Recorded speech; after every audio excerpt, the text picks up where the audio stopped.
بعد هذا النهائي المثير للجدل والذي صنعته اللحظات الأخيرة أو الدقائق الأخيرة بعد رفض طاقم المولودية إدارة ولاعبين الصعود إلى المنصة الشرفية.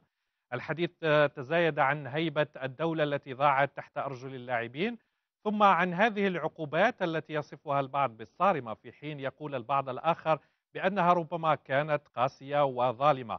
سوف نتساءل في نقاش اليوم من برنامج هنا الجزائر ليس فقط عن الجوانب الرياضية في هذا المشهد، ولكن عن أبعاده، وأيضا ماذا خسرت المولودية من هذه الخمس دقائق، وهل تكفي هذه العقوبات الثقيلة أن تعيد هيبة الدولة الضائعة. نتابع تقرير للزميلة كريمة أبو عباش ثم نعود للنقاش. مقاطعة فريق مولودية الجزائر مراسم تسليم ميداليات نهائي الكأس فضيحة تعكس الواقع المتردي الذي آلت إليه الرياضة الجزائرية وتضعها في موضع القطاعات الأخرى التي طالها الفساد بشتى أشكاله.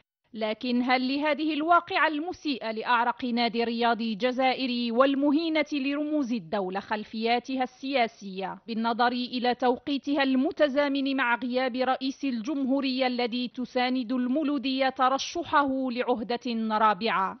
إعطاء القراءة السياسية ولا حتى السوسيو اجتماعية لحدث من هذا النوع يعتبر مبالغ فيه. أعتقد بأن الحادثة ربما كان وقعها كبير لأنها كانت فريدة من نوعها، حدثت في نهاية كأس الجمهورية في ظل غياب الرئيس في وقت وين الدولة بمؤسساتها أرادت أن تعطي الانطباع أو تؤكد بأن الجزائر بخير. الرئيس غايب عن الجزائر، التقليد مستمر، حافظنا عليه، نظمنا نهائي كأس الجمهورية. الصدمة كانت كبيرة، ربما هذا هو اللي أعطى قراءات مختلفة. تصريحات منسق الفرع السابقة هي اللي كانت أعطت بعد أيضا سياسي شوية واجتماعي، ربما هي اللي أثرت، ولكن أن نخليها في إطارها. نعتبر بأنه هذا جزء من اللاوعي الموجود عند الأسرة الرياضية. عقاب المتسببين المباشرين في هذه الحادثة جاء سريعا وهو في نظر بعض الأطراف قاسيا غير منسجم مع سياسة اللا عقاب المنتهجة في مواجهة قضايا الفساد المالي، لكن أطرافا أخرى ترى في ذلك رادعا قويا لعدم تكرار هكذا فضيحة وتلقي بالمسؤولية على السلطة التي شجعت وجود أمثال مسيري ومسؤولي المولودية في فرق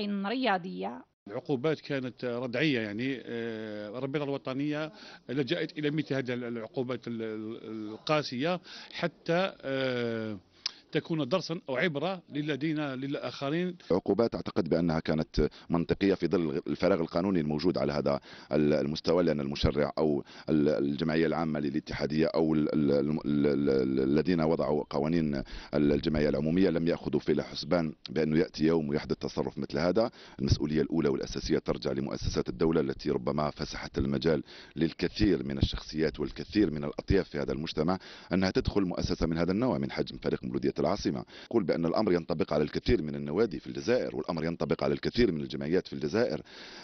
هناك الكثير من الجمعيات يديرها، مع احترامي للكثير، يديرها ناس ليس لهم مستويات معينة، ويديرها ناس أيضا عندهم سوابق عدلية، ويديرها ناس أيضا لا يملكون الكفاءات والقدرات لا المهارية ولا الأخلاقية. وتبقى فضيحة المولودية صورة مصغرة عن حالة سوء التسيير العام لشؤون البلاد. كريمة أبو عباش، هنا الجزائر.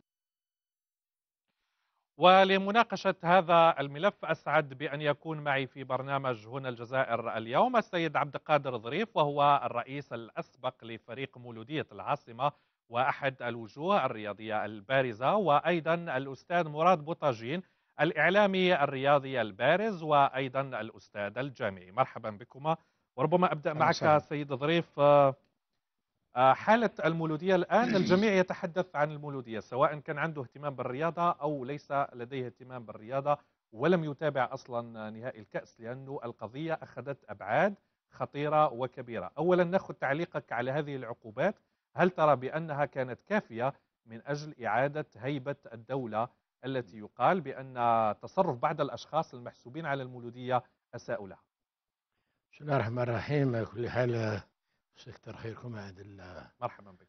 اللقاء، يعني تاع مليحة ساعة تخرجونا من النفطالين هذيك تاعنا، تنفضونا شوية. مرحبا بك. مرحبا بك. واش نقول لك يا اخي، انا في هذه لا يعني سي بروفونديمون بليسي هنا شخصيا يعني في الشخص. يعني بصفتي رئيس سابق على كل حال مناصر من المناصرين الاولين تاع الجزائر. عمري ما كنت ظان نتوصلوا لهذا الشيء، ولكن كاين الانسان يدرس يعني الاسباب، بصح الاسباب الحقيقيه ماشي الاسباب يعني شو هكذا دابارونس كم سا. رايحه ليها، كنا جايين ليها، جاي ليها بالك يعني هذا المصيبه اللي صارت تكون مثل بالك المسؤولين الى كاينين مسؤولين. لو سمحت يعني مش تقبح ولا لا بكل حريه تفضل. نقول يعني وصلنا شباب. طيب سائل راحي لا كاين مسؤولين نزيدوا اننا نهضروا عليهم بعد.